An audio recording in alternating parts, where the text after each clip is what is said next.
Hello friends, welcome to ಅಂಗೈಯಲ್ಲಿ ಆರೋಗ್ಯ Kannada YouTube channel.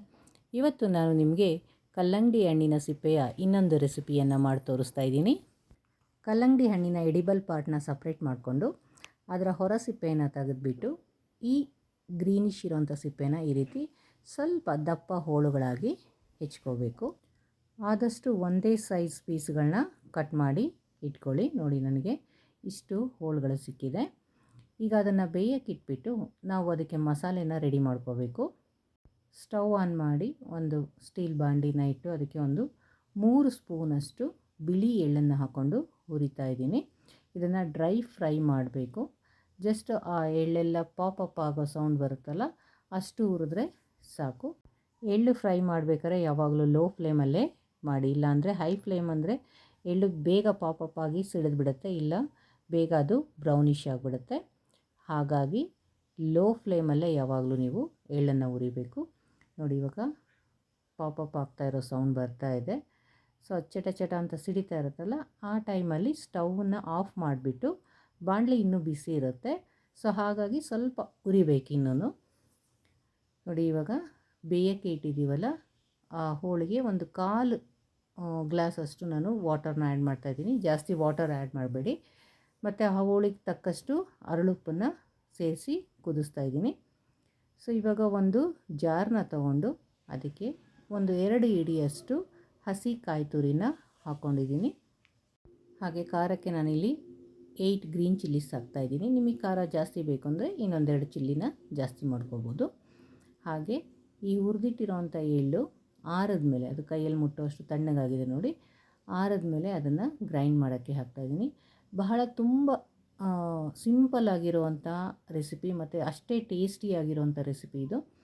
4 ರಿಂದ 5 ಎಸಳು ಬೆಳ್ಳುಳ್ಳಿ, ಹಾಗೆ 2 ಸ್ಪೂನಷ್ಟು ಹುರಿಗಡಲೆನ ಸಹ ಆ್ಯಡ್ ಮಾಡ್ತಾಯಿದ್ದೀನಿ. ಹಾಗೆ ಇದಕ್ಕೆ 1/4 ಸ್ಪೂನಷ್ಟು ಅರಿಶಿಣದ ಪುಡಿ ಸೇರಿಸ್ಬಿಟ್ಟು ಇದನ್ನು ಚೆನ್ನಾಗಿ ನಾವು ಗ್ರೈಂಡ್ ಮಾಡಬೇಕು. ಸ್ವಲ್ಪ ತೊಳೆದಿಟ್ಟಿರೋಂಥ ಕೊತ್ತಂಬರಿ ಸೊಪ್ಪನ್ನು ಸಹ ಸೇರಿಸ್ತಾ ಇದ್ದೀನಿ. ತುಂಬ ಈಸಿಯಾಗಿ ಮಾಡುವಂತಹ ರೆಸಿಪಿ ಇದು. ಅದರ ಟೇಸ್ಟ್ ಮಾತ್ರ ಬಹಳ ಅದ್ಭುತವಾಗಿರುತ್ತೆ. ನೋಡಿ, ಇದು ಗ್ರೈಂಡ್ ಮಾಡಿದ ತಕ್ಷಣವೇ ಆ ಮಸಾಲೆ ಘಮ ಮನೆ ತುಂಬ ಅನ್ನಿಸ್ತಾ ಇದೆ. ನೋಡಿ, ಇವಾಗ ಹೋಳು ಬೆಂದಿದೆಯಾ ಇಲ್ವಾ ಅಂತ ಟೆಸ್ಟ್ ಮಾಡಿ ಒಂದು ಸ್ಪೂನಲ್ಲಿ ಈ ಥರ ಹಿಂಗೆ ಹೋಳನ್ನು ಪ್ರೆಸ್ ಮಾಡಿದ್ರೆ ಅದು 2 ಹೋಳಾಗುವಷ್ಟು ಆದರೆ ಅದು ಬೆಂದಿದೆ ಅಂತ. ಸೊ ನೋಡಿ, ಕೆಲವೊಂದೆಲ್ಲ ಟ್ರಾನ್ಸ್ಪರೆಂಟ್ ಥರ ಆಗಿದೆ ಅಲ್ಲ, ಸೊ ಅದು ಬೆಂದಿದೆ ಅಂತ ಅರ್ಥ. ಈ ಥರ ಜಸ್ಟ್ ಅದನ್ನು ಲೈಟಾಗಿ ಪ್ರೆಸ್ ಮಾಡಿದ್ರೆ ಕಟ್ ಆಗಬೇಕು. ಈಗ ಕಲ್ಲಂಗಡಿ ಸಿಪ್ಪೆಯ ಹೋಳುಗಳು ಬೆಂದಿದೆ. ಅದಕ್ಕೆ ತಕ್ಕಷ್ಟು ನಾವು ಉಪ್ಪು ಕೂಡ ಆ್ಯಡ್ ಮಾಡಿದ್ದೀವಿ. ಈಗ ಅದಕ್ಕೆ ಮಸಾಲೆನ ಹಾಕ್ತಾಯಿದ್ದೀವಿ. ಎಳ್ಳು ಮತ್ತು ಕಾಯಿ ತುರಿ ರುಬ್ಬಿರೋ ಈ ಮಸಾಲೆನ ಹಾಕ್ತಾ ಇದ್ದಂಗೆ ಘಮ ಘಮ ಅಂತ ಸ್ಮೆಲ್ ಬರ್ತಾಯಿದೆ. ನೋಡಿ, ತುಂಬ ಸಿಂಪಲ್ ಆಗಿರೋದು. ಇದನ್ನು ಮಾಡಿದಾಗ ನಿಮಗೆ ಅನಿಸುತ್ತೆ, ಅಯ್ಯೋ ಇಷ್ಟು ದಿವಸ ನಾವು ಯಾಕೆ ಈ ರೆಸಿಪಿ ಮಾಡಿಲ್ಲ ಅನ್ನೋ ಫೀಲ್ ಕೊಡೋವಂಥ ರೆಸಿಪಿ.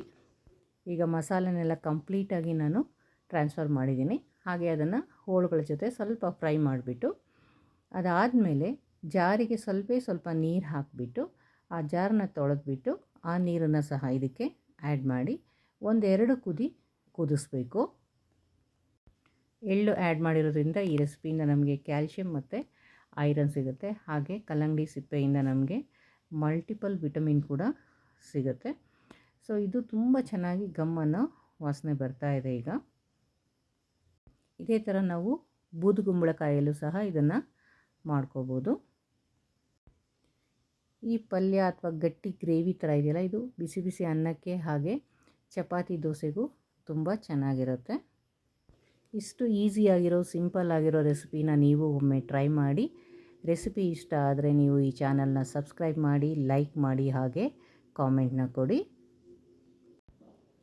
ಒಮ್ಮೆನಾದರೂ ಮಾಡಿದ್ರೆ ನಿಮಗೆ ಗೊತ್ತಾಗುತ್ತೆ ಎಷ್ಟು ಸಿಂಪಲ್ ಆಗಿದೆ, ಹಾಗೆ ಇಷ್ಟು ಟೇಸ್ಟಿಯಾಗಿ ಇದು ಆಗುತ್ತೆ ಅಂತ.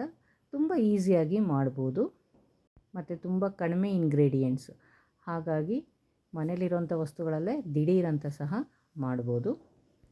ನೋಡಿ, ಈ ಹದಕ್ಕೆ ಇದು ಕುದಿಯೋದಕ್ಕೆ ಶುರು ಆಗಿದೆ. ಈಗ ರುಚಿಯಾದ ಕಲ್ಲಂಗಡಿ ಸಿಪ್ಪೆಯ ಪಲ್ಯ ಸವಿಯಲು ಸಿದ್ಧವಾಗಿದೆ. Thank you for watching.